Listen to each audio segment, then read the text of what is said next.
व्याख्यामुद्रां करसरसिजैः पुस्तकं शङ्खचक्रे बिभ्रद्भिन्नस्फटिकरुचिरे पुण्डरीके निषण्णः अमलानश्रीरमृतविशतेरंशविप्लावयन् मामाविर्भूयादनकमहिमा मानसे वागधीशः नमस्ते प्राणेश प्रणतविभवायावनिमगाः नमः स्वामिन् रामप्रियतमनमन्गुरुगुण नमस्तुभ्यं भीमप्रबलतमकृष्णेष्ट भगवन् नमः श्रीमन्मध्वप्रदिश सुदृशन्नो जय जय श्रीगुरुभ्यो नमः नारायणं सुरगुरुं जगदेकनाथं भक्तप्रियं सकललोकनमस्कृतं च त्रैगुण्यवर्जितमजं विभुमाद्यमीशं वन्दे भवग्नम् अमरासुरसिद्धवन्द्यं नारायणं नमस्कृत्य नरं चैव नरोत्तमं देवीं सरस्वतीं व्यासं ततो जयमुदीरये. ವೇದವ್ಯಾಸರ ಮಹಾಭಾರತದ ಚಿಂತಕರಿಗೆ ವಂದನೆಗಳು. ಶಾಂತಿ ಪರ್ವದ 449ನೆಯ ಪ್ರವಚನ. ಸಾಂಖ್ಯರ ಸಿದ್ಧಾಂತವನ್ನು, ಮೋಕ್ಷದ ನೆಲೆಯನ್ನು ಹೇಳುತ್ತಿರುವ ವಸಿಷ್ಠರು ಕರಾಳನಿಗೆ, ಜನಕನಿಗೆ ಅವನೇಗೆ ಅವ್ಯಕ್ತದ ಎಚ್ಚರದಿಂದ ದೇವರೆಡೆಗೆ, ಅಂದರೆ ಪ್ರಕೃತಿಯನ್ನು ತೊರೆದು ಹೇಗೆ ಭಗವಂತನನ್ನು ಆತ ಜೀವ ಸಾಧನೆಯಲ್ಲಿ ರತನಾಗ್ತಾನೆ, ಪ್ರಬುದ್ಧನಾಗ್ತಾನೆ ಅನ್ನೋದರ ಕೆಲವು ಮಾತುಗಳನ್ನು ಹೇಳಿದರು. ಅವ್ಯಕ್ತ ಬೋಧನಾಚ್ಚಾಪಿ ಬುದ್ಧಿಮಾನಂ ವದಂತ್ಯುತ. ಪ್ರಕೃತಿಯ ಎಚ್ಚರ ಅದು ದೇವರ ಎಚ್ಚರದಿಂದ ಸಾಧ್ಯ. ಭಗವಂತನ ಆಸೆ ಅದು ಪ್ರಕೃತಿಯನ್ನು ಬಿಡಲು ಸಹಾಯಕ ಅನ್ನುವಂತೆ ಇಲ್ಲಿ ಮಾತುಗಳನ್ನು ಚಿಂತನೆಗೆ ತಂದರು. ವಾಸ್ತವವಾಗಿ ಪಂಚವಿಂಶಂ ಮಹಾತ್ಮಾನಂ ನಜಾತವಪಿ ಬುದ್ಧ್ಯತೆ. ಭಗವಂತನನ್ನು ಈಗ ಪ್ರಕೃತಿಯನ್ನು ತಿಳ್ಕೊಂಡ್ರು ಪೂರ್ಣ ಪ್ರಕೃತಿಯನ್ನು ತಿಳ್ಕೊಳ್ಳಿಕ್ಕೆ ಬರುವುದಿಲ್ಲ. ಹಾಗೆಯೇ ಭಗವಂತನನ್ನು ಪೂರ್ಣವಾಗಿ ತಿಳ್ಕೊಳ್ಳಿಕ್ಕೆ ಆಗುವುದೇ ಇಲ್ಲ, ಇದು ಮಾಮೂಲಿ. ಆದರೆ ಪ್ರಕೃತಿ ವಿಲಕ್ಷಣನಾಗಿ ಭಗವಂತ ಇದ್ದಾನೆ, ಭಗವಂತನಲ್ಲಿ ಯಾವುದೇ ತತ್ವಗಳು ಕೆಲಸ ಮಾಡುವುದಿಲ್ಲ, ಇವೆಲ್ಲ ಪ್ರಾಕೃತಗಳು ಅನ್ನುವ ಎಚ್ಚರ ಆಗ್ತದೆ. ಇನ್ನು ಭಗವಂತನನ್ನು 25ನೇ ತತ್ವ ಅಂತ ಹೇಳಿಕೊಂಡ್ರು, ಇಲ್ಲಿ 26ನೇ ತತ್ವ ಎನ್ನುವುದಾಗಿ ಗಮನಿಸ್ತಾರೆ, ಗುರುತಿಸ್ತಾರೆ. ಯಾಕೆಂದರೆ 24ರಲ್ಲಿಯೂ ಈಗ ಮನಸ್ಸು ಮತ್ತು ಬುದ್ಧಿ ಈ ತತ್ವಗಳ ಬಗ್ಗೆ ಉದ್ಧವನಿಗೆ ಬಹಳಷ್ಟು ಚಿಂತನೆಗಳನ್ನು ಕೃಷ್ಣ ಹೇಳಿದ್ದ. ಬಹಳಷ್ಟು ಲೆಕ್ಕಾಚಾರದಲ್ಲಿ ಸಾಂಖ್ಯರು ತತ್ವಗಳನ್ನು ಹೇಳ್ತಾರಲ್ಲ, ಹೌದು, ಒಂದೇ ತತ್ವ ಇರುವುದು ಹೇಳಿದ್ರು ಸರಿಯೇ, ಅದು ಸ್ವತಂತ್ರವಾದದ್ದು ಅಂತ. 2 ತತ್ವಗಳಂದ್ರೂ ಸರಿಯೇ, ಅದು ಸ್ವತಂತ್ರ ಮತ್ತು ಅಸ್ವತಂತ್ರ ಅಂತ.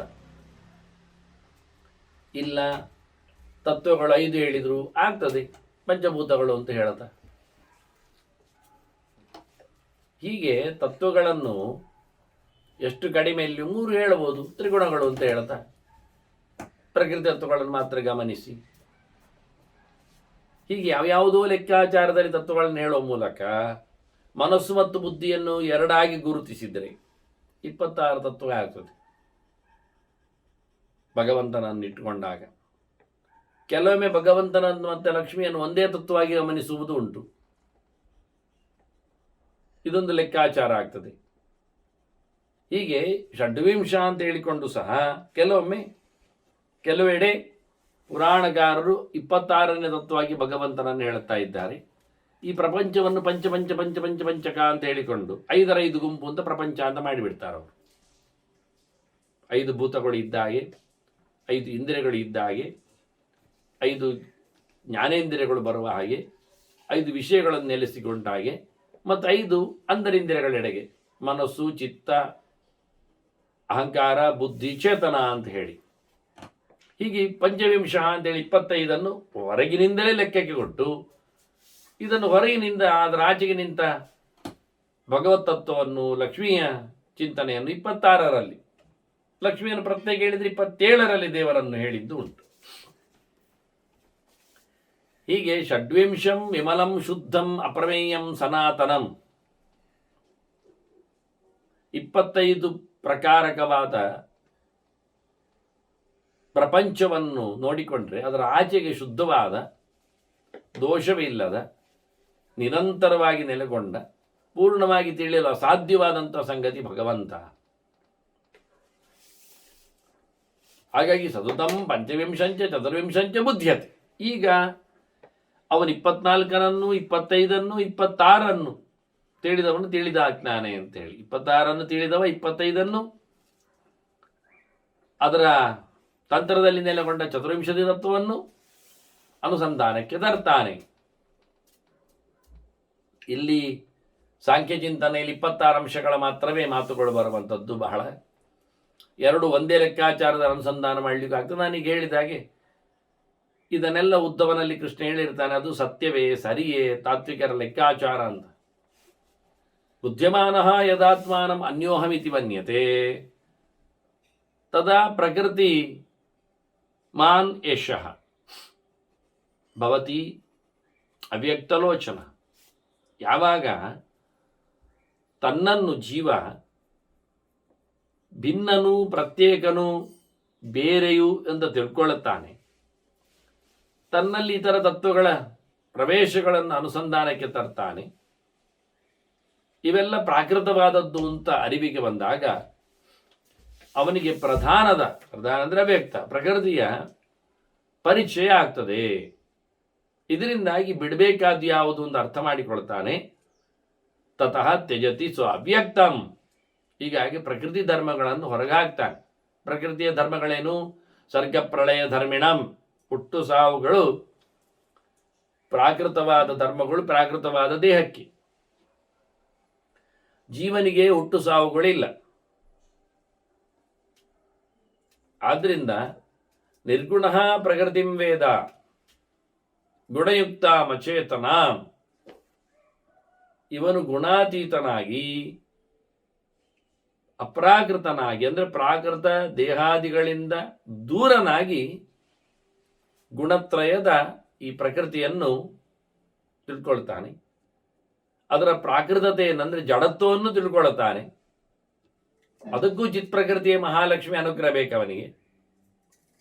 ತದಕ್ಕೇವಲ ಧರ್ಮಾಸು ಭವಿಷ್ಯತಿ ಅವ್ಯಕ್ತ ದರ್ಶನ. ಜಡ ಪ್ರಕೃತಿಯ ವ್ಯವಸ್ಥೆಯಿಂದಾಗಿ, ತಿಳುವಳಿಕೆಯಿಂದಾಗಿ ಅವನು ಶುದ್ಧ ಪ್ರಕೃತಿಯವನ ಆಗ್ತಾನೆ. ಅಂದರೆ ಕೇವಲ ಚಿತ್ ಸ್ವರೂಪನ ಆಗ್ತಾನೆ. ಬಾಹ್ಯವಾದಂತಹ ಜಡಭೂತವಾದ ದೇಹಗಳ ಸಂಪರ್ಕಕ್ಕೆ ಒಳಗಾಗುವುದಿಲ್ಲ.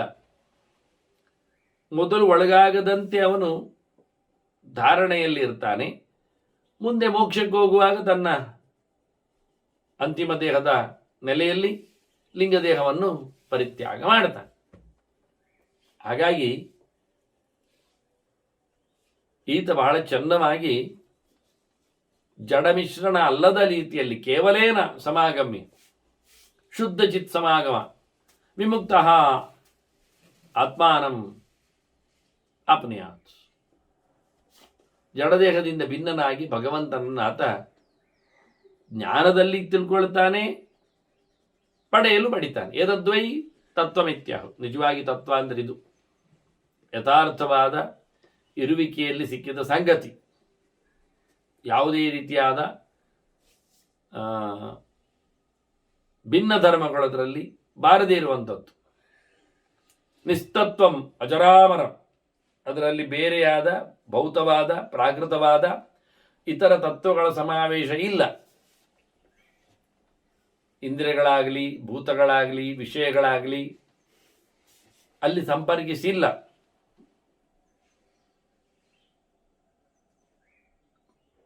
ಉಳಿದ 24 ತತ್ವಗಳನ್ನು, ಪ್ರಾಕೃತಗಳನ್ನು ಚೆನ್ನಾಗಿ ಅರಿತಿದ್ದಾನವನು. ತತ್ವ ಸಂಶ್ರಯಣಾದೇಶ ತತ್ವವತ್ ನಚಮಾನದ. ಭಗವಂತನು ತತ್ವ, ಆದರೆ ಜಡತತ್ವಕ್ಕಿಂತ ಭಿನ್ನನಾಗಿದ್ದಾನೆ. ಆದರೆ ಜಡತತ್ವದಂತೆ ಅವನು ಒಂದು ತತ್ವವೇ. ಹಾಗೆ ಭಗವಂತನು ಒಂದು ತತ್ವ, ಅವನು ಜೀವತತ್ವಕ್ಕಿಂತ ಭಿನ್ನನಿದ್ದಾನೆ. ಆದರೆ ಅವನೊಂದು ತತ್ವವೇ. ಜೀವತತ್ವವು ಜಡತತ್ವಕ್ಕಿಂತ ಭಿನ್ನವಾಗಿದೆ, ಅವನು ತತ್ವವೇ. ಹಾಗೆ ಜೀವತತ್ವವು ಪರಮಾತ್ಮ ತತ್ವಕ್ಕಿಂತ ಭಿನ್ನವಾಗಿದೆ, ಆದರೂ ಅವನ ತತ್ವವೇ. ಹಾಗಾಗಿ ಇವರವರ ತತ್ವಗಳ ವ್ಯವಸ್ಥೆಗಳು ಬೇರೆ ಬೇರೆ. ಈ ನೆಲೆಯಲ್ಲಿ ನೋಡಿಕೊಂಡಾಗ ಸ್ವತಂತ್ರವಾದ ತತ್ವ ಹೇಳಿಕೊಂಡಾಗ ಅದು ದೇವರು ಮಾತ್ರ, ಉಳಿದದ್ದೆಲ್ಲ ಅತತ್ವವೇ. ಅದೇ ಜೀವನು ಅವನು ಜಡತತ್ವ ಅಲ್ಲ, ಅವನು ಮತ್ತು ಈಶತತ್ವನೂ ಅಲ್ಲ. ಅವನು ಉಪಜೀವನದಲ್ಲಿದ್ದಾನೆ, ದೇವರನ್ನು ಉಪಜೀವಿಸಿಕೊಂಡು ಬದುಕ್ತಾನೆ. ಹಾಗೆ ಅವನದ್ದೇ ಆಗಿರತಕ್ಕಂಥ ಒಂದು ತತ್ವ ಅವನು. ದೇವರಂತೆ ಜಡ ವಿಲಕ್ಷಣ, ಅಷ್ಟಂಶದಲ್ಲಿ ಸತ್ಯವ. ಹೀಗೆ ತತ್ವಗಳ ಚಿಂತನೆಯನ್ನು ಹೇಳ್ತಾ ಮುಂಚದಿ ವಾಸ್ತವವಾಗಿ ಆತ ತತ್ವವನ್ನು ಏಷ ಮುಂಚದಿ ತತ್ವಂ 24 ತತ್ವವನ್ನು ಬಿಟ್ಟು ಬರ್ತಾನೆ ಜಗತ್ತನ್ನು. ಆನಂದ ಕ್ಷಿತ್ರಂ ಬುದ್ಧಸ್ಯ ಲಕ್ಷಣಂ, ಹೀಗೆ ಮಾಡಿದಾಗ ಅವನಿಗೆ ಪ್ರಬುದ್ಧತೆಯ ಲಕ್ಷಣ ಬರುತ್ತದೆ. ಒಬ್ಬ ಬುದ್ಧನ ಲಕ್ಷಣ ಏನು ಕೇಳಿದರೆ ಅವನು ಬಾಕ್ಯವಾದ ಚತುರ್ವಿಂಶತಿ ತತ್ವಗಳನ್ನು ಬಿಟ್ಟಿರ್ತಾನೆ. ಮತ್ತೆ ಷಡ್ವಿಂಶೇನ ಪ್ರಬುದ್ಧೇನ ಬುದ್ಧಿಮಾನೋಥ ಬುದ್ಧಿಮಾನ್, ಅವನು ಪರಮಾತ್ಮ ತತ್ವವನ್ನು ತಿಳಿಯುವ ಮೂಲಕ ಯಥಾರ್ಥದ ಅರಿವುಳ್ಳವನು, ಅಂದರೆ ಅಪರೋಕ್ಷ ಜ್ಞಾನಿ ಆಗ್ತಾನೆ.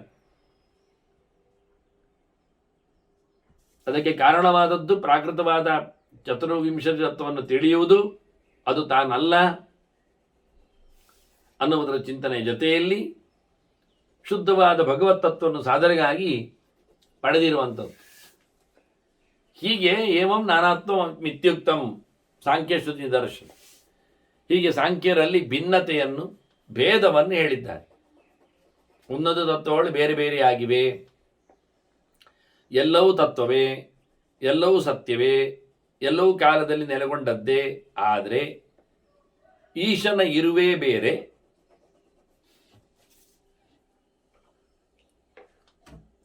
ಜೀವನ ಮತ್ತು ಜಡತ ಇರವು ಸಹ ಬೇರೆ. ಅಷ್ಟು ಭಿನ್ನತೆ ಅಲ್ಲಿದೆ. ಇನ್ಯಾರು ಸಮವಾಗಿ ದರ್ಶನ ಇಲ್ಲದವರು ಅವರು ಅಭೇದವನ್ನು ಕಾಣುತ್ತಾರೆ, ಅಂದರೆ ಏಕತ್ವವನ್ನು ಹೇಳುತ್ತಾರೆ. ಅಲ್ಲಿ ಏನಾಯಿತು ಅಂದರೆ, ದೇಹ ಆಗಲಿ ವಸ್ತುವಾಗಲಿ ಅಲ್ಲಿ ಇರತಕ್ಕಂಥ ಪರಮಾತ್ಮ, ಅಲ್ಲಿಯೇ ಇರುವವನು ಜೀವನು. ಅಂದರೆ ಜೀವ ಅಲ್ಲಿ ಇರಬೇಕಾಗಿಲ್ಲ, ಜೀವ ಇದ್ದ, ಅಲ್ಲಿ ದೇವರಿದ್ದ. ಹಾಗೆ ಏನು ತಿಳ್ಕೊಂಡ,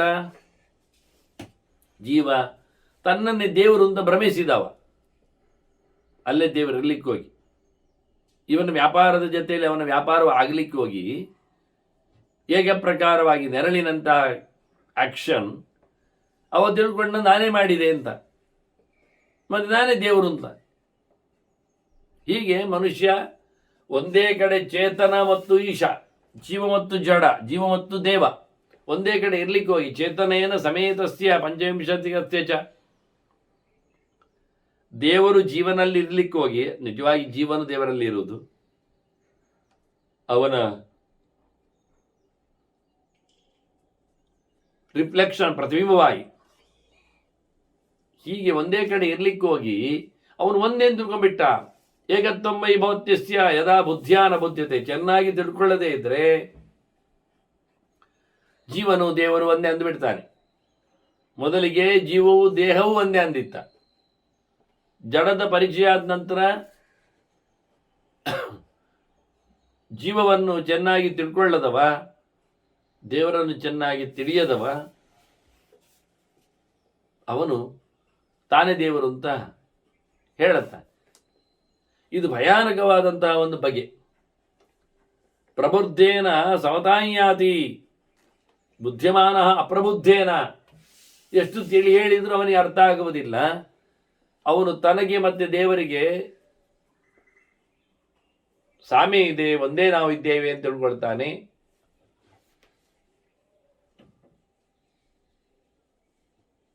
ಕೆಲವೊಮ್ಮೆ ಒಂದೇ ನಾನು ಅಂತ ತಿಳ್ಕೊಳ್ತಾನೆ, ನಾನೇ ಅಂತ ಹೇಳ್ತಾನೆ. ಇದು ಏನಾಯಿತು ಕೇಳಿದರೆ, ಇದು ಗೊತ್ತಿಲ್ಲದವರ ಹತ್ರ ಕೇಳಿ ಬಂದ ಎರವಲು ಅಜ್ಞಾನ. ತನಗೆ ಗೊತ್ತಿಲ್ಲ, ಗೊತ್ತಿದ್ದವರನ್ನು ಕೇಳಬೇಕೋ ಬೇಡವೋ? ಇದೇನಾಯ್ತು ಕತೆ ಅಂದರೆ, ಗೊತ್ತಿಲ್ಲದವ ಇನ್ನೊಬ್ಬ ಗೊತ್ತಿಲ್ಲದವನಲ್ಲಿ ಕೇಳಿದ ಹಾಗೆ ಆಯ್ತು. ಆದ್ರೆ ಯಥಾರ್ಥವಾದ ಅರಿವು ಬರಲಿಲ್ಲ, ತಪ್ಪಾಯ್ತು. ಗೊತ್ತಿಲ್ಲದವನೇ ಹೇಳಲಿಕ್ಕೆ ಹೊರಟು, ಗೊತ್ತಿಲ್ಲದವನಲ್ಲಿ ಕೇಳಲಿಕ್ಕೆ ಹೊರಟು. ಇವರಿಗೆ ದೊಡ್ಡ ಜನ, ದೂರದವ, ಗೊತ್ತಿಲ್ಲದವ, ಅವನಿಗೆ ಎಷ್ಟು ಗೊತ್ತಿಲ್ಲ ಅಂತ ಅವನಿಗೂ ಗೊತ್ತು, ಉಳಿದವರಿಗೆ ಗೊತ್ತು, ಆದ್ರೆ ಇವನಿಗೆ ಗೊತ್ತಿಲ್ಲ ಪುಣ್ಯಾತ್ಮನಿಗೆ. ಹೀಗಾಗಿ ಯಾರು ತಿಳಿಯದವರಿಂದ ತಿಳಿಲಿಕ್ಕೆ ಹೋಗ್ತಾರೆ ಅವರು ಸಹ ಏನು ಅಂತ ನಾನೇ ದೇವರು ಅಂತ ತಿಳಿಲಿಕ್ಕೆ ಹೋದವ ಅವನು ಹೊಂಡಕ್ಕೆ ಬೀಳ್ತಾನೆ. ಬುದ್ಧಿಮಾನ ಪ್ರಬುದ್ಧೇನ ಸಮತಾಯಾತಿ ಮೈಥಿಲ. ಅವನ ಪಾಡಿಗೆ ಅವನಂತೆ ಹಾಳಾಗಿ ಹೋಗ್ತಾನೆ. ಯಾಕೆ? ಸಂಘ ಧರ್ಮ ಭವತೇಶ ನಿಸ್ಸಂಗಾತ್ಮ ನರಾಧಿಪ. ಮನುಷ್ಯ ಸಹವಾಸದಿಂದ ಹಾಳಾಗ್ತಾನೆ. ಅವನು ಸಂಘಜೀವಿ. ಎರಡು ಪ್ರಕಾರದಲ್ಲಿ, ಕರ್ಮದ ಫಲದ ಆಸೆಯಲ್ಲಿ ಬಿದ್ದವನೂ ಹೌದು, ಆ ಲೆಕ್ಕದಲ್ಲಿಯೂ ಸಂಘಜೀವಿ. ಅವನು ಒಡನಾಟದೊಳಗೆ ಬದುಕನ್ನು ಸವೆಸುವವ. ಅಂಥವರು ಒಡನಾಟವನ್ನು ಕಳ್ಕೊಂಡಾಗ ಸಂಘದಿಂದ, ಕೆಟ್ಟವರ ಸಂಘದಿಂದ ಕೆಟ್ಟದೇ ಆಗ್ತದೆ ಬದುಕು. ಹಾಗಾಗಿ ಕೆಟ್ಟ ಸಂಘದಿಂದಾಗಿ ಇವನು ಸಹ ಹಾಳಾಗಿ ಹೋಗ್ತಾನೆ. ನಿಜವಾಗಿ ಇವನು ನಿಸ್ಸಂಗನಿದ್ದಾನೆ, ಸಂಬಂಧ ಪಡೆದವನಿದ್ದಾನೆ. ಆದರೆ ಒಟ್ಟು ಸೇರಿದಾಗ, ಎಲ್ಲರೊಟ್ಟು ಸೇರಿದಾಗ ನಾನೇ ದೇವರು ಅಂತ ಹೇಳಿಕೊಂಡು ಈಶ್ವರೋಹಂ ಅಹಂ ಭೋಗಿ ಸಿದ್ಧೋಹಂ ಪರಮ ಸಿದ್ಧೋಹಂ ಬಲವಾನ್ ಸುಖಿ ಎಲ್ಲ ನನಗಾಗ್ತದೆ ಅಂತ ಹೇಳಲಿಕ್ಕೆ ಶುರು ಮಾಡಿದ. ನಿಸ್ಸಂಗಾತ್ಮಾನ ಅಸಾಧ್ಯ ಷಡ್ವಿಂಶಕ ಅಜಂ ವಿಭುಂ ವಿಭು ತ್ಯಜತಿ ಚ ಅವ್ಯಕ್ತಂ ಯದಾತ್ವೇವ ಏತದ್ ವಿಬುಧ್ಯತೆ. ಯಾವಾಗ? ಚತುರ್ವಿಂಶಂ ಮಹಾಭಾಗ ಷಡ್ವಿಂಶಸ್ಯ ಪ್ರಬೋಧನಾತ್. ದೇವರ ಹೆಚ್ಚಾದಾಗ 24 ತತ್ವಗಳನ್ನು ತಿಳ್ಕೊಳ್ಳುತ್ತಾನೆ, ಪ್ರಾಕೃತವಾದಗಳನ್ನು ಬಿಟ್ಟಿರ್ತಾನೆ.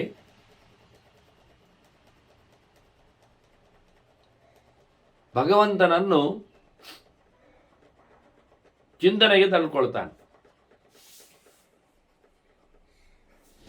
ಹೇಗೆ? ಅಟ್ಯಾಚ್ಮೆಂಟ್ ಇಲ್ಲದವರ ಸಂಪರ್ಕದಿಂದಾಗಿ ನಿಸ್ಸಂಗ ರಾಗದಲ್ಲಿ. ಯಾಕೆ? ಸಂಘದಲ್ಲಿ ದೇಹ ಒಟ್ಟು ಇದ್ದು ಬಿಟ್ರೆ ಒಂದೊಂದನ್ನೇ ಅಭಿಲಾಷೆ ಪಡ್ತದೆ. ಅದು ಎಲ್ಲವನ್ನು ಕಳ್ಕೊಂಡಿರುವಂಥದ್ದು ವಾಸ್ತವವಾಗಿ ನಿಸ್ಸಂಗದ ಲಕ್ಷಣ. ಹೀಗೆ ನಿಸ್ಸಂಗನಾದವ ಮುಖ್ಯವಾಗಿ ದೇವರ ಎಚ್ಚರದಿಂದಾಗಿ, ಎಂಥ ದೇವರು? ಅಜಂ ವಿಭುಂ ಅಂತಾರೆ. ಸರ್ವಸಮರ್ಥನಾದ, ಸೃಷ್ಟಿಯಲ್ಲಿ ಬಾರದೇ ಇರುವ ಅಂತ ತತ್ವದೊಂದು ಕ್ಲೂ. ತತ್ವಗಳು ಹೇಗಿರ್ತವೆ ಕೇಳಿದರೆ ಎಲ್ಲವೂ ಸಹ ಸೃಷ್ಟಿಯಲ್ಲಿ ಬಂದವುಗಳೇ. ಗುಣತ್ರಯದ ವಿಕಾರದಲ್ಲಿ ಸ್ವಲ್ಪವೇ ಕಂಪನವಾಗಿ ಅಲ್ಲಿಂದ ಒಂದೊಂದೇ ಸೃಷ್ಟಿಯಾದ ಪ್ರಕ್ರಮ. ಅದು ಚತುರ್ಮುಖ ಆಗಲಿ, ಮುಂದೆ ಬಂದಿರತಕ್ಕ ಶಿವಾಜಿ ತತ್ವಗಳಾಗಲಿ, ಇವುಗಳೆಲ್ಲವೂ ಸೃಷ್ಟಿಯಲ್ಲಿ ಬಂದವುಗಳು. ಹಾಗಾಗಿ ಎಲ್ಲಿ ಸೃಷ್ಟಿಯ ಸಂಹಾರದ, ಮುಖ್ಯವಾಗಿ ಸೃಷ್ಟಿ ಇಲ್ಲದು ಅಜ ಅಂತ ಅಜತತ್ವವನ್ನು, ಪರಮಾತ್ಮನನ್ನು, ವಿಭುಂ ಸರ್ವತ್ರ ವ್ಯಾಪ್ತ, ಜೀವನಿಗೂ ದೇವರಿಗೂ ಇರತಕ್ಕಂಥ ವ್ಯತ್ಯಾಸ ಧರ್ಮವನ್ನು ಹೇಳ್ತಾರೆ. ಜೀವ ಅಜ ಅಲ್ಲ, ಹುಡ್ತಾನೆ. ದೇವರು ಅಜ ಇದ್ದಾನೆ. ಇನ್ನು ಜೀವ ಸಮರ್ಥ ಅಲ್ಲ, ವಿಭು ಅಲ್ಲ. ಇವ ವಿಭು ಇದ್ದಾನೆ. ವಿಭು ಶಬ್ದಕ್ಕೆ ಇನ್ನೊಂದು ಅರ್ಥ ಅಂತ ಕೇಳಿದ್ರೆ ಎಲ್ಲೆಡೆ ವ್ಯಾಪಿಸಿದವ ಅಂತ. ಹಾಗಾಗಿ ವ್ಯಾಪಿಸಿಕೊಂಡ ಭಗವಂತ ಇವನು ಅಣು ಇದ್ದಾನೆ. ಈ ಜೀವ ಹುಡುತಾ ಇರ್ತಾನೆ ದೇಹತಃ, ದೇವರಿಗೆ ಅದು ಇಲ್ಲ. ಜೀವ ಸರ್ವತ್ರ ವ್ಯಾಪ್ತ ಅಲ್ಲ, ಭಗವಂತ ಎಲ್ಲ ಕಡೆ ಇದ್ದಾನೆ. ಹೀಗಾಗಿ ತಾನೂ ಸಮರ್ಥನಾಗಿ ಜೀವ ವಿಭು ತ್ಯಜತಿ ಚ ಅವ್ಯಕ್ತಂ ಯದಾತ್ವೇ ತದ್ ವಿಭುತ್ಯತೆ. ಈ ರೀತಿಯಾಗಿ ತನಗಿಂತ ವಿಲಕ್ಷಣನಾಗಿ ತನ್ನಂತೆ, ಅಂದರೆ ತಾನು ಅದಕ್ಕೆ ಬಡಿಯಚ್ಚಂತಿದ್ದಾನೆ ಅಂತ ತಿಳ್ಕೊಂಡವ ಮುಖ್ಯವಾಗಿ ಈ ಜಂಜಾಟದಿಂದ ಅವ್ಯಕ್ತದಿಂದ ಬಿಡುಗಡೆಯನ್ನು ಪಡಿತಾನೆ. ಅದು ಯಾವ ರೀತಿಯಾದ ಪಂಚವಿಂಶವನ್ನು ಬಿಟ್ಟು 24 ಬಾಕ್ಯವಾದ ಪದಾರ್ಥಗಳನ್ನು ಬಿಟ್ಟು ತಾನು 26ನೇ ತತ್ವವನ್ನು ಪಡೆಯುವ ಮೂಲಕ ಹೇಗೆ ಕಾಣಿಸಿಕೊಳ್ತಾನೆ ತಿಳ್ಕಿದ್ರೆ ಅತ್ಯಂತ ವಿಲಕ್ಷಣನಾಗಿ ಭಿನ್ನನಾಗಿ ಭಗವಂತನಿಂದ ಕಾಣಿಸಿಕೊಳ್ತಾನೆ ಇರ್ತಾನೆ. ಅದು ಹೇಗೆ ಅಂದರೆ ಮಶಕೋ ದುಂಬರೇ ಯದ್ವತ್ ಅನ್ಯತ್ವಂತ ತದ್ವತ್ತೇತಯೋ ಅತ್ತಿಕಾಯಿ ಮತ್ತೆ ಕ್ರಿಮಿ ನೋಡ ಯಾವುದೋ ಅದರಲ್ಲಿ ಕೂತ್ರೆ ಅದರದ್ದು ಎಷ್ಟು ವ್ಯತ್ಯಾಸ ನಮಗೆ ಕಾಣ್ತದೆ. ಹಾಗೆ ಅತ್ಯಂತ ಸೂಕ್ಷ್ಮವಾದದ್ದು ಕಂಡು ಬರಲಿಕ್ಕೆ ಕಾರಣವಾಗ್ತದೆ. ಕಣ್ಣಿಗೆ ಹಬ್ಬ ಆಗಿದೆ, ಕಿವಿಗೆ ಸದ್ದು ಕೇಳಿದೆ, ನಾಲಿಗೆಗೆ ರುಚಿ ಸಿಗ್ತದೆ, ಮುಟ್ಟಿ ನೋಡಲಿಕ್ಕೆ ಆಗ್ತದೆ, ನಾಲಿಗೆಗೆ ಇಟ್ಟು ನೋಡಿದ್ದೇವೆ. ಹೀಗೆಲ್ಲ ಭಿನ್ನತೆಯನ್ನು ಹುಡುಕಿ ಆ ಅತ್ತಿಕಾಯಿಯಲ್ಲಿರತಕ್ಕಂತಹ ಕ್ರಿಮಿ ಏನಿದೆ ಅದು ಅತ್ತಿಕಾಯಿ ಅಲ್ಲ, ಅದಕ್ಕೆ ಅತ್ತಿಕಾಯಿ ಆಶ್ರಯ ಆಗಿದೆ, ಅದಲ್ಲಿ ಕೂತಿದೆ, ಹಾಗಾಗಿ ಅದನ್ನು ಹೊತ್ತುಕೊಂಡಿದೆ. ಈ ರೀತಿಯಾಗಿ ಆ ನೊಣ ಮಶಕ ಉದುಂಬರದಲ್ಲಿ ಹೇಗೆ ಭಿನ್ನವಾಗಿ ಉಂಟೋ ಹಾಗೆ ದೇವನಲ್ಲಿ ಜೀವನ ಇರುವಿಕೆ. ಇನ್ನೊಂದು ದೃಷ್ಟಾಂತ ಹೇಳುವುದಾದ್ರೆ ಮತ್ಸ್ಯೋದಕೇತ ಅಂತಾರೆ. ಮೀನು ನೀರಿನಲ್ಲಿದ್ದುಕೊಂಡೇ ಮೀನಾಗಿರುವುದು. ನೀರು ಮೀನಲ್ಲ, ಮೀನು ನೀರಲ್ಲ, ಆದರೆ ನೀರಿಲ್ಲದೆ ಮೀನಿರುವುದಿಲ್ಲ. ಹಾಗಾಗಿ ನೀರನ್ನೇ ತನ್ನ ಆಸರೆಯನ್ನಾಗಿಸಿಕೊಳ್ತದೆ ಮೀನು ಎಲ್ಲೆಡೆ. ಅದರಂತೆ ಜೀವ ದೇವ ಭಗವಂತನಲ್ಲಿ ಎಲ್ಲದಕ್ಕೂ ಆನಿಸಿಕೊಂಡು ನಿಂತವ ಜೀವ. ಶುದ್ಧೋಕ್ತಕ್ಕೆ ಇರಲಿ, ಅದು ಇನ್ನು ಯಾವುದೇ ರೀತಿಯಾದ ವ್ಯವಸ್ಥೆಯೇ ಇರಲಿ, ನೀರು ಮೀನಿಗೆ ಬೇಕೇ ಬೇಕು ಆಧಾರವಾಗಿ. ತಿನ್ನಲೋಸುಗೆ ಇರತಕ್ಕಂಥ ಉದುಂಬರ ಕ್ರಿಮಿಗೆ ಅಲ್ಲೇ ಉತ್ಪತ್ತಿ ಆಗ್ತದೆ ಒಂದು ದೃಷ್ಟಿಯಿಂದ.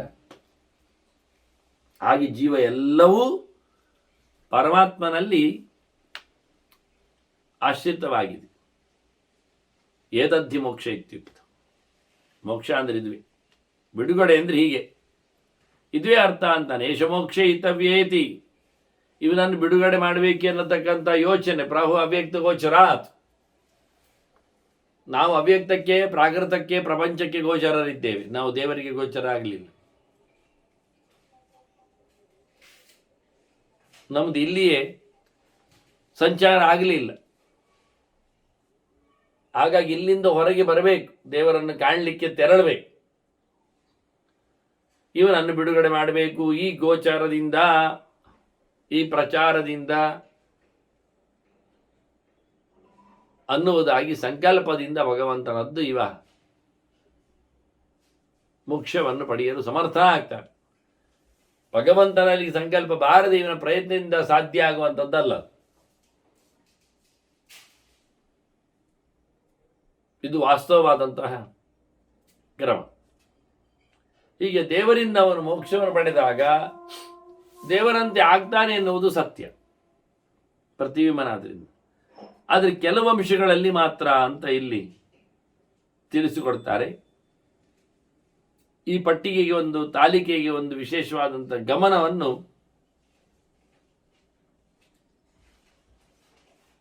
ಮುಖ್ಯವಾಗಿ ತೋರಿಸಿಕೊಟ್ಟಿದ್ದಾರೆ. ಅದನ್ನು ವಾದಿರಾಜರು ಹೇಳುವಾಗ ಒಂದಿಷ್ಟು ಗಮನ ಹರಿಸಿದ್ರು. ಇಲ್ಲಿಯ ಗೆರೆಗಳು ದೇವರ ಬಗ್ಗೆ ಮತ್ತು ಜೀವನ ಬಗ್ಗೆ, ಅಂದರೆ ಅಪರೋಕ್ಷ ಜ್ಞಾನಿಯಾದವನ ಬಗ್ಗೆ, ಮೋಕ್ಷವನ ಐದವನ ಬಗ್ಗೆ ಹೇಗೆ ಕಂಪೇರ್ ಮಾಡಿದ್ದಾರೆ. ದೇವರ ಸಮಾನ ಧರ್ಮ ಉಂಟು ಮೋಕ್ಷದಲ್ಲಿ ಪ್ರಾಕೃತತ್ವವನ್ನು ಕಳ್ಕೊಂಡ ಬಳಿಕ ಅಂತ ಹೇಳಿದರೆ ಎಷ್ಟರ ಮಟ್ಟಿಗೆ ಏನದು. ಪರೇಣ ಮೋಕ್ಷಂ ಪರೇಣ ಪರಧರ್ಮಾಚ ಭವತ್ಯೇಷ ಸಮೇತ್ಯವೈ. ಹೋಗಿ ಸೇರಿ ಅವನು ಪರನಾಗ್ತಾನೆ. ಬ್ರಹ್ಮವಿದ ಪುನೋತಿ ಪರಂ. ಬ್ರಹ್ಮನನ್ನು ತಿಳಿದವ ಪರಬ್ರಹ್ಮನಾಗ್ತಾನೆ, ಪರಬ್ರಹ್ಮನನ್ನು ತಿಳಿದವ ಪರಮಾತ್ಮನಾಗ್ತಾನೆ, ಪರಮಾತ್ಮನನ್ನು ಸೇರ್ತಾನೆ. ಆಗ್ತಾನೆ ಅಂದ್ರೆ ಅವನಾಗಿ ಏನು ಕೇಳಿದರೆ ಅಲ್ಲಿ ಒಂದು ಧರ್ಮ ಇದೆ. ಏನು ಧರ್ಮ? ಪ್ರಧಾನವಾದ ಧರ್ಮವನ್ನು ನಾವಿಟ್ಟುಕೊಂಡ್ರೆ ಉತ್ತಮವಾದ ಧರ್ಮ ಎಲ್ಲವನ್ನು ತೊರೆದು ಇಳಿರುವುದು ಸತ್ಯ. ಪರಮಾತ್ಮನಿಗೆ ಯಾವುದರದ್ದಾದರೂ ಎಂದಾದರೂ ಯಾವುದಕ್ಕಾದರೂ ಒಂದು ದೃಷ್ಟಿಯಿಂದ ಬಂಧನ ಇಲ್ಲ. ಅವನೇ ಮಾಡಿಕೊಂಡದ್ದು ಎಲ್ಲಿ ಬರ್ತೇನೆ ಹೋಗ್ತೇನೆ ಅಂತ. ಹಾಗೆ ಜೀವನು ಸಹ ಮತ್ತೆ ಬಂಧನಕ್ಕೆ ಒಳಪಡುವುದಿಲ್ಲ ಎನ್ನುವುದು ಪರಮೋಚ್ಚವಾದ ಪರಮಾತ್ಮನ ಧರ್ಮ. ಉತ್ತಮ ಧರ್ಮದಲ್ಲಿ ಇರ್ತಾನೆ ಎನ್ನುವ ಮುಖ್ಯ ಅರ್ಥ. ಮತ್ತೆ ವಿಶುದ್ಧ ಧರ್ಮ ಶುದ್ಧೇನ ಬುದ್ಧೇನ ಚ ಬುದ್ಧಿಮಾನ್. ದೇವರು ವಿಶುದ್ಧವಾದ ಧರ್ಮದವರು. ಅವನ ಧರ್ಮಗಳಲ್ಲಿ ವ್ಯವಸಾಯಗಳಲ್ಲಿ ಯಾವುದೇ ರೀತಿಯಾದಂಥ ಅಶುದ್ಧತೆ ಇಲ್ಲ. ಇವನು ಶುದ್ಧವಾದಂತಹ ವ್ಯಕ್ತಿ ಆಗ್ತಾನೆ. ಮತ್ತೆ ಬುದ್ಧೇನಚ್ಚ ಸಬುದ್ಧಿ.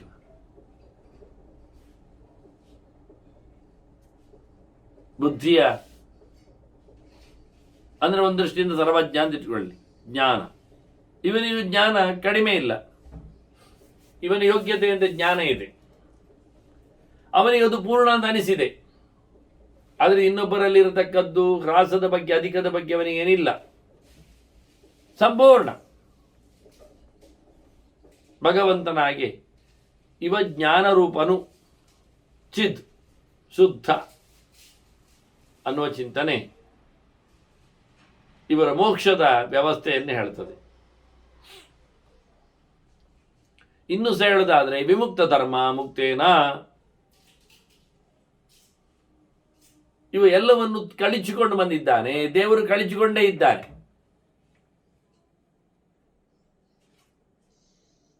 ಹಾಗೆ ಸ್ವಲ್ಪ ಮುಂದಕ್ಕೆ ಧರ್ಮದ ಬಗ್ಗೆ ಹೇಳಿದರೆ ವಿಯೋಗ ಧರ್ಮ, ಪಾಪಗಳನ್ನೆಲ್ಲ ಕಳ್ಕೊಂಡಿದ್ದಾನೆ. ಇವನು ಸಹ ಅದನ್ನೆಲ್ಲ, ದೇವರಿಗೆ ಪಾಪ ಇಲ್ಲ, ಇವನಿಗೂ ಇನ್ನಿಲ್ಲ. ಅದರಂತೆ ಮತ್ತೂ ಒಂದು ಧರ್ಮ ಹೇಳುವುದಾದ್ರೆ ವಿಮಲಾತ್ಮ, ಪ್ಯೂರ್, ಇನ್ಯಾವುದು ಅಂಟಿಕೊಳ್ಳುವುದಿಲ್ಲ ದೇವನಾಗಿ. ಕೇವಲ ಮತ್ತು ಕೇವಲ ಧರ್ಮ, ಕೇವಲ ಅಂದರೆ ಜಡ ಮಿಶ್ರ ಇಲ್ಲ. ಇನ್ನೊಮ್ಮೆ ದೇಹ ಬರ್ತಿತ್ತು ಹೋಗ್ತಿತ್ತು, ದೇಹ ಜಡವಾದದ್ದು, ದೇವರಲ್ಲಿ ಇಲ್ಲ. ಈ ರೀತಿಯಾಗಿ ಸುಮಾರು ಧರ್ಮಗಳಿಂದ ಜೀವನಿಗೂ ದೇವರಿಗೂ ಸಾಮ್ಯ ಇರಲಿಕ್ಕೆ ಹೋಗಿ ಸಾಮ್ಯವನ್ನು ಹೇಳಿತ್ತು. ಎಲ್ಲೆಡೆ ತುಂಬಿರತಕ್ಕಂಥ ಕಥೆಯನ್ನು ತೋರಿಸಿಕೊಟ್ಟು ಹೀಗೆ ದೇವರ ಮತ್ತೆ ಸ್ವತಂತ್ರಶ್ಚ ಸ್ವತಂತ್ರೇಣ ಸ್ವತಂತ್ರಾತ್ಮಮಾಪ್ನುತೆ. ಹಾಗೆಯೇ ದೇವರು ಸ್ವತಂತ್ರನಿದ್ದಾನೆ, ಜೀವನು ಸ್ವತಂತ್ರ. ಅಂದರೆ ದೇವರ ತಂತ್ರದಲ್ಲಿ ಇದ್ದಾನೆ ಹೊರತು ಇನ್ಯಾರ್ಯಾರದು ತಂತ್ರದಲ್ಲಿ ಇಲ್ಲ. ಇದರಿಂದ ಅನ್ಯತಂತ್ರಗಳಿಗೆ ಅಧೀನನಾಗಿ ಬಂಧನದ ನೆಲೆಯಲ್ಲಿ ಬರುವುದಿಲ್ಲ. ಈ ರೀತಿಯಾಗಿ ಯಥಾರ್ಥ ತತ್ವಂ ಕದಿತಮ್ಮಯಾತೆ. ಇದೆಲ್ಲ ನಿನಗೆ ನಾನು ಸ್ಪಷ್ಟವಾಗಿ ತಿಳಿಸಿಕೊಟ್ಟಿದ್ದೇನೆ. ಇದು ಅತ್ಯಂತ ಎತ್ತರದ ತತ್ವ. ಇದನ್ನು ಗಮನಿಸಿದ್ರೆ ಇಲ್ಲಿ ಸ್ಪಷ್ಟವಾದಂತಹ ಚಿಂತನೆ, ವಾಸ್ತವವಾಗಿ ಜೀವನ ಭಿನ್ನತೆ, ದೇವರಲ್ಲಿನ ಸಮಾನತೆ, ಏನು ಧರ್ಮಗಳಲ್ಲಿ ಅವನಲ್ಲಿ ಇವೆ ಅನ್ನುವುದನ್ನು ಹೇಳುವ ಮೂಲಕ ಇದರಿಂದ ಅವನ ಪರಮೋಚ್ಚವಾದ ಲಾಭವನ್ನು ಹೇಳಲಿಕ್ಕೆ ಬರ್ತದೆ. ಈ ಸನಾತನವಾದ ಬ್ರಹ್ಮ ವಿಶುದ್ಧಂ ಆದ್ಯಂ ಪ್ರತಿಗಿಚ್ಯ ಚಾರ್ಥಂ, ಇದನ್ನು ಗಮನಿಸಿಯೇ ಈ ತತ್ವದ ಬಗ್ಗೆ ತಿಳಿಸಿದ್ದೇನೆ. ಇವು ಆದ್ಯ ತತ್ವ ಅಲ್ಲ. ಇವನು ಹಿಂದೆ ಪ್ರಾಕೃತವಾದ ಧರ್ಮಗಳಿಗೆ ಸಂಬಂಧ ಪಡೆದವನಲ್ಲ ಜೀವ. ಅದನ್ನ ವಿಮಲಾತ್ಮ ವಿಶುದ್ಧಾತ್ಮ ಎಲ್ಲ ಹೇಳುವಾಗ ಪಾಪ ದೂರನು ಅಂದಾಗ ಮೊದಲು ಪಾಪ ಇತ್ತು. ದೇವರು ಸರ್ವಥಾ ಪಾಪ ದೂರ. ಅದರಂತೆ ಪ್ರಾಕೃತ ಪ್ರಪಂಚದ ವಿಲಕ್ಷಣತೆಯು. ಹೀಗೆ ಚೆನ್ನಾಗಿ ತಿಳ್ಕೊಂಡ್ರೆ ಅರ್ಥ ಆಗಿರ್ತದೆ. ಇದನ್ನು ಶಾಸ್ತ್ರ ತಿಳಿಯದವನಿಗೆ ಹೇಳಲಿಕ್ಕೆ ಹೋಗಬಾರದು ಅಂತ. ನಾವೇದನಿಷ್ಠಸ್ಯ ಪ್ರದೇಯಮೇತತ್, ಇದನ್ನು ಕೊಡುವಲ್ಲಿ ಶಾಸ್ತ್ರದ ಮೇಲೆ ನಿಷ್ಠೆ ಇದ್ದವನಿಗೆ, ತಿಳಿದವನಿಗೆ ಕೊಡಬೇಕಾಗ್ತದೆ. ವೇದವನ್ನು ಒಪ್ಪದವನಿಗೆ, ಪ್ರಮಾಣವನ್ನು ನೋಡದವನಿಗೆ, ಶಾಸ್ತ್ರ ಬೇಡದವನಿಗೆ ಹೇಳಬಾರದು. ವಿವಿತ್ಸಮಾನಾಯ ವಿಬೋಧ ಕಾರಣಂ, ದೇವರ ಬಗ್ಗೆ ಎಚ್ಚರ ಹೇಗಾಗ್ತದೆ ಅನ್ನುವುದನ್ನು ತಿಳ್ಕೊಳ್ಬೇಕೆನ್ನತಕ್ಕಂಥ ಹಠವುಳ್ಳವನಿಗೆ, ತಾನು ಜ್ಞಾನಿ ಆಗಬೇಕು, ಅಪರೋಕ್ಷ ಜ್ಞಾನಿ ಆಗಬೇಕು ಅನ್ನುವ ಪರಮಾತ್ಮನ ಮೇಲೆ ಆಸೆ ಉಳ್ಳವನಿಗೆ, ಅಷ್ಟು ಉಂಟು ಮಾತ್ರ ಅಲ್ಲ, ಪ್ರಬೋಧೇತೋ ಪ್ರಣತಸ್ಯ ಶಾಸನ, ತಿಳ್ಕೊಳ್ಳಿಕ್ಕೋಸ್ಕರ ಕಾಲಿ ಹಿಡಿದವನಿಗೆ, ಮತ್ತೆ ಮತ್ತೆ ಬಂದು ಕೇಳಿದವನಿಗೆ, ಅಂಗಲಾಚಿದವನಿಗೆ ಹೇಳಬೇಕಿದನು, ತಿಳಿಸಿಕೊಡಬೇಕು. ಮತ್ತೆ ಸಿಕ್ಕ ಬಿಕ್ಕವರಿಗೆಲ್ಲ ಹೇಳಲಿಕ್ಕೆ ಹೋಗ್ಬಾರ್ದು, ಅದು ಸರಿ ಇಲ್ಲ. ನದೇಯಮೇತಚ್ಚ ತಥ ಅನೃತಾತ್ಮನೇ ಅಂತಾರೆ. ಸುಳ್ಳು ಹೇಳುವವರಿಗೆ ಹೇಳಬೇಡ. ಜಗತ್ತೇ ಸುಳ್ಳು ಹೇಳುವವರಿಗೆ ಅಂತ ಹೇಳಿ ಪ್ರಯೋಜನ ಆಗ್ತದೆ. ಹಾಗಾಗಿ ಸಾಧನೆಯು ಸುಳ್ಳು, ವಸ್ತುವು ಸುಳ್ಳು ಅಂತ ವ್ಯಕ್ತಿಗಳಿಗೆ ಹೇಳಿ ಪ್ರಯೋಜನ ಇಲ್ಲ ಆಗ್ತದೆ. ಹಾಗಾಗಿ ನಂಬಿದವನಿಗೆ ಅಂದರೆ ಉಂಟಿಯನ್ನು ಒಪ್ಪಿಕೊಳ್ಳುವವನಿಗೆ, ಮುಖ್ಯವಾಗಿ ಆಸ್ತಿಕತೆ ಶುರುವಾಗುವುದು ಅಲ್ಲಿಂದ, ಅಂಥವರಿಗೆ ಹೇಳಬಾರ್ದು ಅಂತಾನೆ ವಾಸ್ತವವಾಗಿ.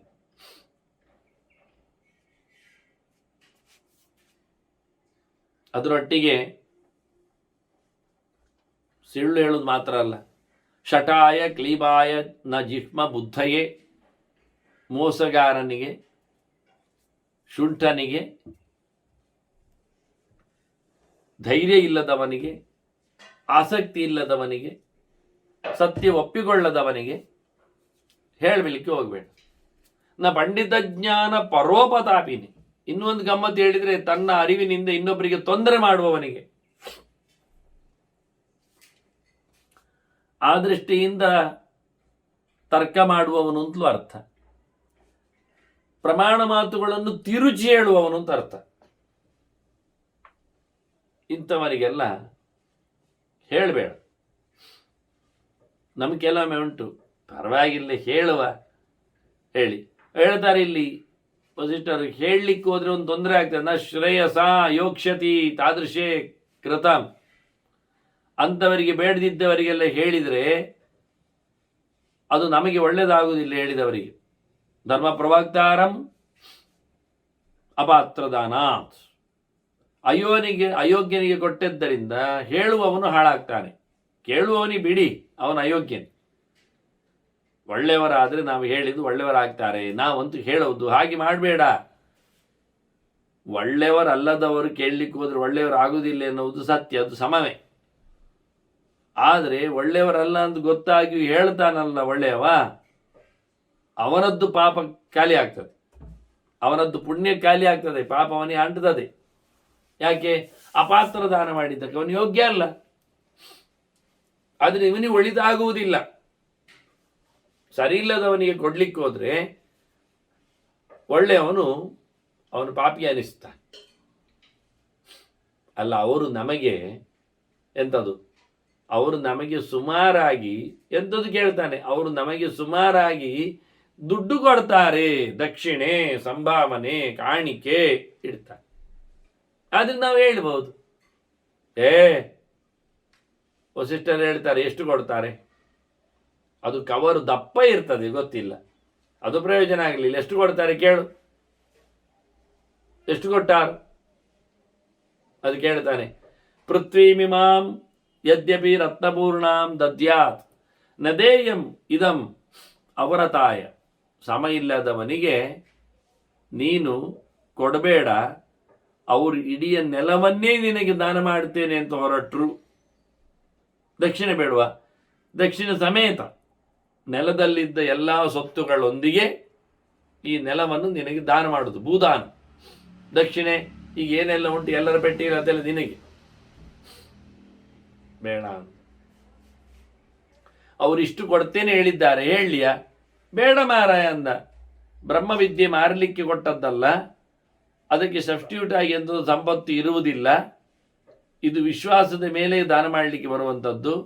ಹಾಗಾಗಿ ನಿನಗೆ ಬೇಕಾದರೆ ತಿಳ್ಕೊ, ಬೇಕಾದವರಿಗೆ ಕೊಡು, ಇಲ್ಲ ಆದರೆ ಬಿಡು ಅನ್ನುವ ನೆಲೆಯಂತೆ ಸಂಪತ್ತು ಕೊಡ್ತಾರೆ ಹೇಳಿ ಲಂಚದ ಹಾಗೆ ತಗೊಂಡು ಇದನ್ನು ಮಾರಲಿಕ್ಕೆ ಬರಬಾರದು. ಒಳಿತಾಗುವುದಿಲ್ಲ. ಕೊಡ್ಲಿಕ್ಕೆ ಹೋದವನಿಗೆ ಶ್ರೇಯಸ್ಸಿಲ್ಲ, ಹಾಳಾಗ್ತಾನೆ. ಈ ರೀತಿಯಾಗಿ ಒಟ್ಟು ವ್ರತನಿಷ್ಠನಾಗಬೇಕು. ವ್ರತ ಎಂಥದ್ದು? ವಿಷ್ಣು ವ್ರತ, ದೇವರ ಸೇವೆ, ಅದಲ್ಲದವನಿಗೆ ಇರಬೇಕು. ಜಿತೇಂದ್ರಿಯಾಯ,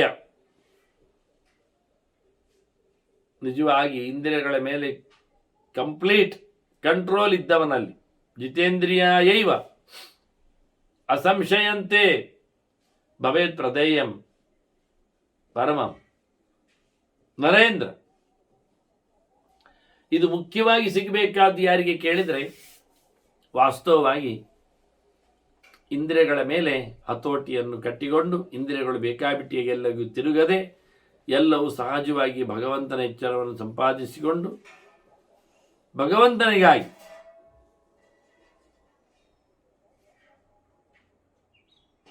ಯಾರು ಅಂಥವರಿದ್ದಾರೆ? ಯಾರಿಗೆ ಕೊಡ್ಲಿಕ್ಕೆ ಬರೆದಿದ್ದು ಪರಮ ಪವಿತ್ರವಾದದ್ದು ಅಂದಾಗ ಅದಕ್ಕೆ ಕೆಲವರನ್ನು ಗುರುತಿಸ್ತಾನವನು. ಮುಖ್ಯವಾಗಿ ಶ್ರದ್ಧಾನ್ವಿತಾಯಾಥ ಗುಣಾನ್ವಿತಾಯ ಪರಾಪವಾದಾತ್ ವಿರತಾಯ ನಿತ್ಯಂ ವಿಶುದ್ಧಯೋಗಾಯ ಬುಧಾಯ ದೇಯಂ ಕ್ರಿಯಾವತೆ ಚ ಕ್ಷಮಿಣೆ ಹಿತಾಯ ವಿವಿಕ್ತ ಶೀಲಾಯ ವಿಧಿಪ್ರಿಯಾಯ ವಿವಾದಹೀನಾಯ ಬಹುಶ್ರುತಾಯ ವಿಜಾನತೆ ಚೈವ ದಮ ಕ್ಷಮಾವತೆ ಶಕ್ತಾಯ ಚ ಏಕಾತ್ಮಶಮಾಯ ದೇಹಿನಾಂ. ದೇಯಂ ಕೊಡಬೇಕು, ಪ್ರದೇಯಂ ಚೆನ್ನಾಗಿ ಸುಮಾರಾಗಿ ಕೊಡಬೇಕು. ಯಾರಿಗೆ? ಪ್ರಧಾನವಾಗಿಂದ್ರೆ ಭಗವಂತನಲ್ಲಿ ನಂಬಿಕೆ ಇದ್ದವರಿಗೆ ಕೊಡು. ಶ್ರದ್ಧಾನ್ವಿತಾಯಾಥ ಗುಣಾನ್ವಿತಾಯ, ಒಳ್ಳೆ ಗುಣ ಇದ್ದವನಿಗೆ ಕೊಡು. ಇಲ್ಲಿ ಹೇಳಿದ್ದು ಮಾತ್ರ ಅಲ್ಲ, ಹೇಳದೇ ಇದ್ದದ್ದು. ಅದರೊಟ್ಟಿಗೆ ಪರಾಪವಾದಾತ್ ವಿರತಾಯ, ಇನ್ನೊಬ್ಬರಿಗೆ ಬೈಬಾರ್ದವನು. ಇನ್ನೊಬ್ಬ ಸುದ್ದಿಯನ್ನು ಕೇಳ್ತಾ ಹೋಗ್ತಾ ಅದ್ರ ಮೇಲೆ ಕಮೆಂಟ್ಸ್ ಕೊಡಬಾರದು. ಈ ರೀತಿಯಾಗಿ ಮತ್ತೊಬ್ಬರನ್ನು ಹಿಂಸಿಸದ, ದ್ವೇಷವನ್ನು ಮಾಡದ, ಆರೋಪವನ್ನು ನೀಡದವನಿಗೆ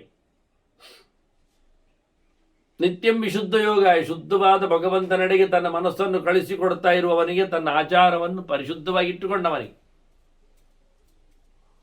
ಹಾಗೆ ಜ್ಞಾನಿಗೆ, ಜ್ಞಾನ ಉಳ್ಳವನಿಗೆ, ಜಡನಿಗೆ, ದಡ್ಡನಿಗೆ ಅಲ್ಲ. ಬುಧಾಯ. ಮತ್ತು ಹೇಳಬೇಕಾದ ಸಂಗತಿ, ಅವನನ್ನು ಕ್ರಿಯಾವತೇಚ, ಸುಮ್ಮನೆ ತೆಪ್ಪಗೆ ಕೂತವನಿಗಲ್ಲ, ಸೋಮಾರಿ ಅವನಿಗಲ್ಲ, ಆಕ್ಟಿವ್ ಆಗಿರಬೇಕು. ಆಚರಣೆಯಲ್ಲಿ ತರುವವರಿಗೆ ಹೇಳಬೇಕು, ಸುಮ್ಮನೆ ಕೇಳಿಕೊಂಡು ಇಟ್ಟುಕೊಳ್ಳುವವರಿಗಲ್ಲ. ಬೆಳಿಗ್ಗೆ ಬೇಗ ಮೀಬೇಕು, ಯಾಕೆ ಮೀಬೇಕು, ಹೇಗೆ ಮೀಬೇಕು, ಎಲ್ಲಿ ಮೀಬೇಕು, ಎಷ್ಟು ಮೀಬೇಕು, ಇದನ್ನೆಲ್ಲ ಗಂಟೆಗಟ್ಟಲೆ ಹೇಳಿ ತೋರಿಸ್ಬಿಟ್ಟು ಪ್ರಮಾಣಗಳನ್ನು ಅರ್ಥೈಸಿ ತೋರಿಸಿ ಅವನೆಷ್ಟಾದರೂ ಅವನಿಷ್ಟದಂತೆ ಮತ್ತೆ ನಾಳೆ ತಡವಾಗಿ ಹೇಳ್ತಾನೆ ಅಂತ ಹೇಳಿಬಿಟ್ರೆ ನೀವು ತೋರಿಸಿ ಏನು ಪ್ರಯೋಜನ?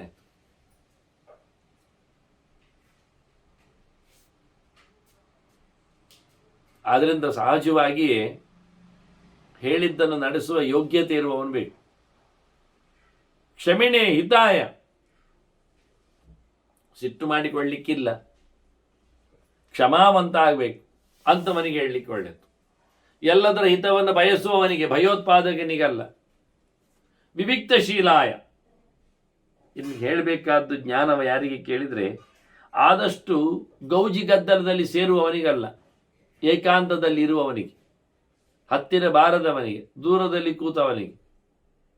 ಇದು ಮುಖ್ಯ ಲಕ್ಷಣದಲ್ಲಿ ಒಂದಾಗಿರ್ತದೆ. ವಿಧಿಪ್ರಿಯಾಯ, ಮತ್ತೆ ವಿಷಯವನ್ನು ಕದ್ದು ತರ್ತಾರೆ, ಪ್ರಯೋಗವನ್ನು ತಪ್ಪು ಮಾಡ್ತಾರೆ.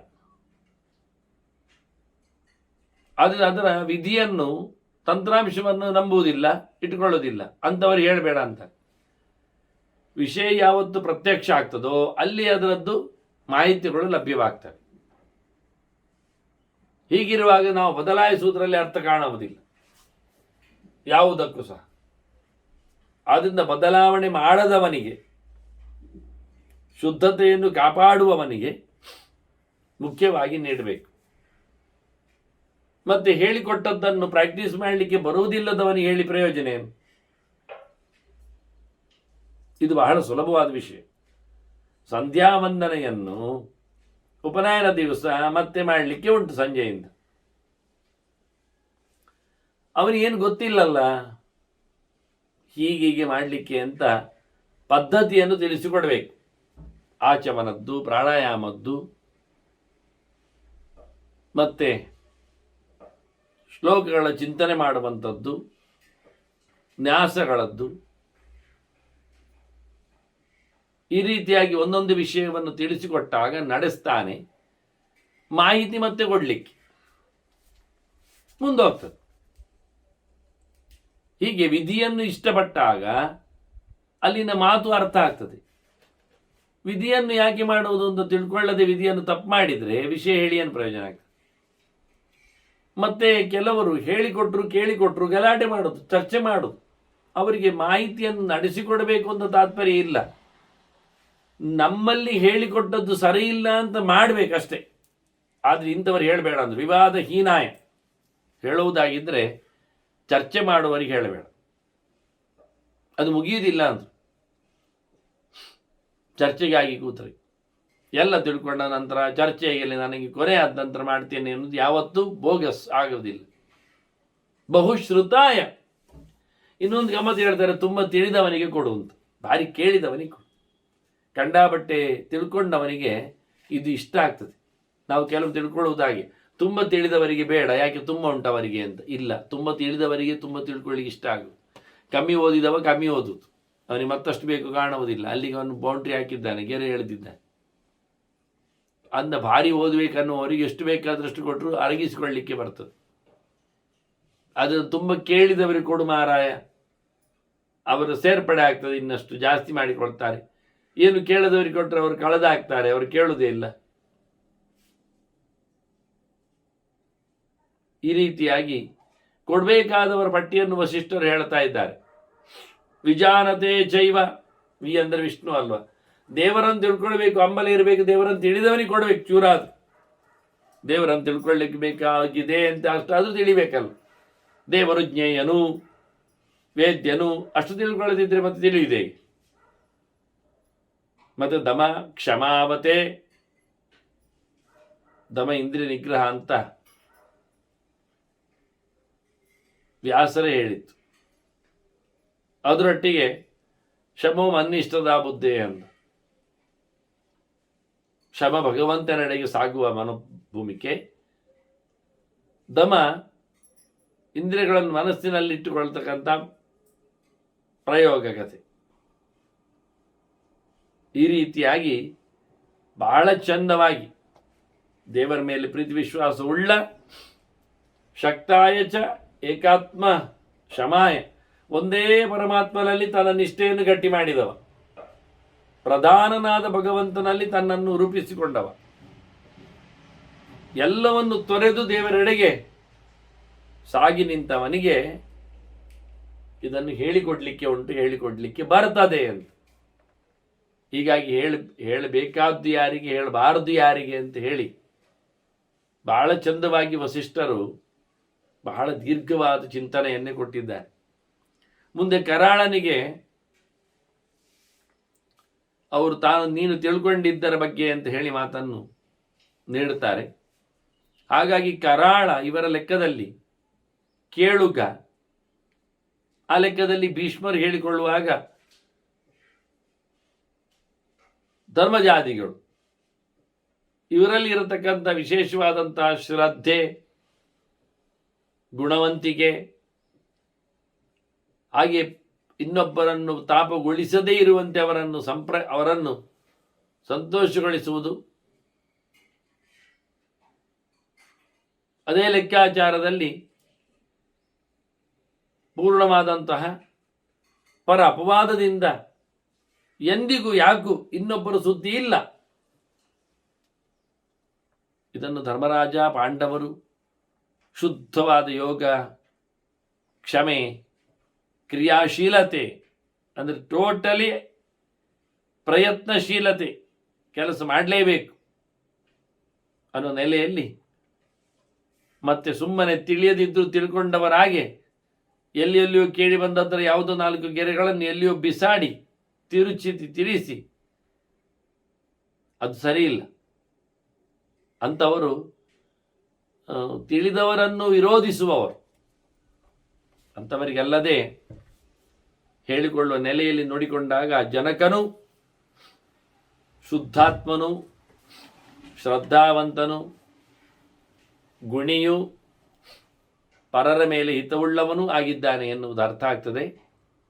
ಈ ರೀತಿಯಾಗಿ ವಸಿಷ್ಠರು ಬೇಕಾದ ಇದರಲ್ಲಿ ಪ್ರಧಾನವಾದ ವಿಷಯ ಬೇಡದಿದ್ದವರಿಗೆ ಕೊಟ್ಟವನು ಹಾಳಾಗ್ತಾನೆ ಎನ್ನುವ ವಿಷಯ. ಹಾಗಾಗಿ ಪಟ್ಟಿ ಮಾಡಿದ್ದವರು ಯಾರಿಗೆ ಕೊಡಬೇಕು ಬಾರದು ಅಂತ. ಮುಂದೆ ಕೆಲವು ಮಾತುಗಳ ಜೊತೆಯಲ್ಲಿ ಕರಾಳನಿಗೆ ಉಪದೇಶವನ್ನು ನೀಡಿದ್ರು ಅಂತ ಹೇಳ್ತಾ ಭೀಷ್ಮರು ಎದುರಿಗೆ ಬರ್ತಾರೆ. ಅವರ ಚಿತ್ರಣ ನಮಗೆ ಸಿಗಲಿದೆ. ಮುಂದೆ ಅದರ ಚಿಂತನೆ ನಡೆಸುವ ವಂದನೆಗಳೊಂದಿಗೆ ಶ್ರೀಕೃಷ್ಣ ನಾರಾಯಣ ನಾರಾಯಣ ನಾರಾಯಣ.